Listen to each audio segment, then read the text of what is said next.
रात गहरा रही थी और अन्या के नए अपार्टमेंट की खिड़की से स्ट्रीट लाइट की पीली रोशनी कमरे में एक अजीब सी छाया बना रही थी। यह अपार्टमेंट उसके लिए एक नई शुरुआत था, दिल्ली की भाग दौड़ से दूर एक शांत कोना जहां वह अपने कला के सपने बुन सके। आज ही उसने पुराने सामान की एक दुकान से एक विशाल नक्काशीदार लकड़ी का दर्पण खरीदा था। दुकान के मालिक ने इसे शताब्दी पुराना बताया था और अन्या को उसकी प्राचीन सुंदरता ने तुरंत मोह लिया था।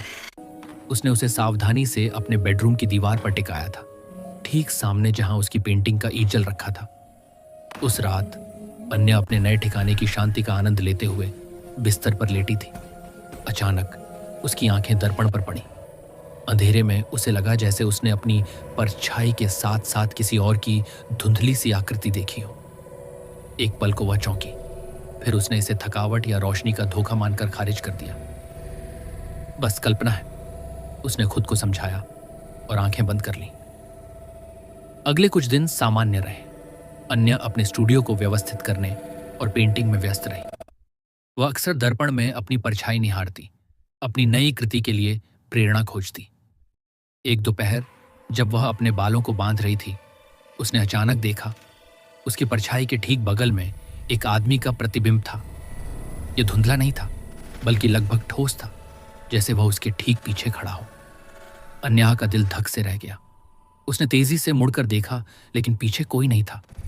जब उसकी आंखें वापस दर्पण पर पड़ीं, तो वह आदमी चला गया था। उसकी जगह केवल उसकी अपनी भयभीत परछाई थी। यह विचार कि वह पागल हो रही है उसके मस्तिष्क में गूंजा। उसने अपनी आंखें मली, कमरे में टहलकर देखा, हर कोने को टटोला। कुछ भी असामान्य नहीं था। उसने फिर से दर्पण देखा, इस बार सावधानी से।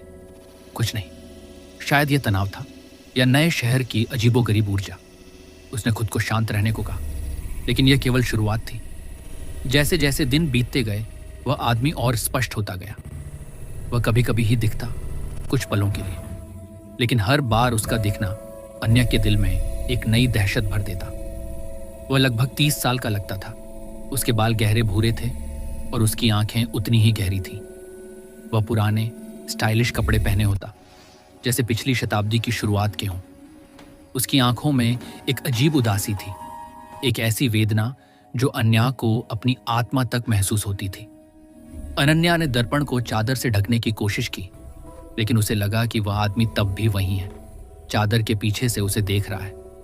उसे अपने ही घर में कैद महसूस होने लगा। रातें अनिद्रा और भयानक सपनों से भरी थीं, जहां वह आदमी उसे बुलाता। उसकी आंखों में एक अजीब सी चमक होती जो उसे भीतर तक डरा देती। उसने अपने दोस्तों से बात करने की सोची, लेकिन कौन विश्वास करेगा?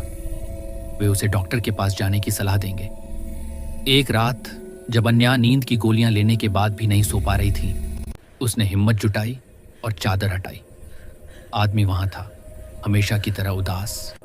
इस बार वह दर्पण के भीतर अन्या की ओर हाथ बढ़ाने की कोशिश कर रहा था, जैसे वह किसी दीवार को छूना चाहता हो। उसकी आंखों में कोई दुर्भावना नहीं थी, केवल अथाह पीड़ा और अकेलापन था। अन्या का डर धीरे धीरे पिघलने लगा। उसकी जगह एक अजीब सी सहानुभूति ने ले ली। तुम कौन हो? तुम कौन हो? अन्या ने फुसफुसाया, दर्पण पर अपना हाथ रखते हुए। उधर दर्पण के भीतर उस आदमी ने अपना हाथ बढ़ाया और उसी जगह रखा जहां अन्या का हाथ था, मानो वे एक ही कांच के माध्यम से एक दूसरे को छू रहे हों। अनन्या को ठंडक महसूस हुई, लेकिन इस बार डर की नहीं, बल्कि एक अजीब जुड़ाव की। उसकी आवाज नहीं थी, लेकिन अन्या को लगा जैसे वह उसकी आंखों से कुछ कह रहा है।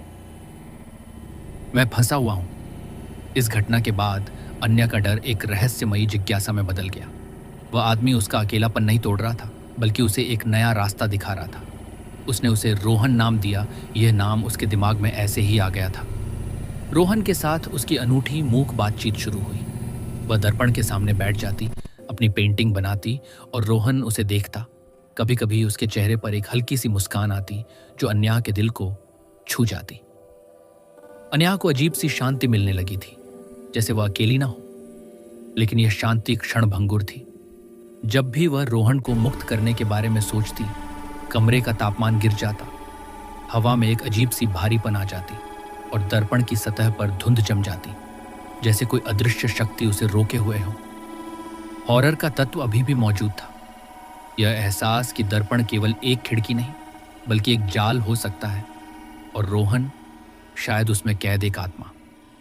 अनन्या ने रोहन के बारे में पता लगाना शुरू किया। उसने इंटरनेट पर पुराने दिल्ली के इलाकों, प्राचीन मकानों और ऐतिहासिक घटनाओं के बारे में खंगालना शुरू किया। उसे एक पुरानी धूल भरी किताब मिली जिसमें 20वीं सदी की शुरुआत के चित्रकारों और कलाकारों की कहानियां थीं। एक तस्वीर पर उसकी नज़र ठहर गई।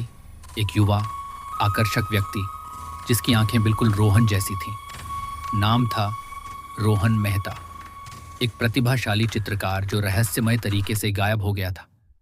किताब में लिखा था कि रोहन एक भव्य हवेली में रहता था जिसका वर्णन अन्य के अपार्टमेंट से काफी मिलता जुलता था।